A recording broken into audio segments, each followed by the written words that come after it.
Naghihinayang, hindi na sana iniwan pa. Inyo ang nag-iisa at nagdurusa. Sana patawarin na. Dito natin ilalagay.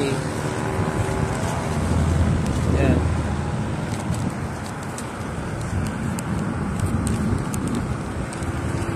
Ito idol.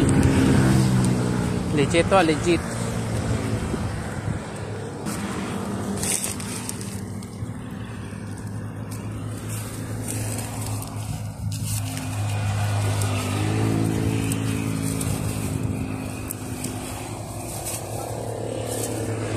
Diyan ko nilagay idol.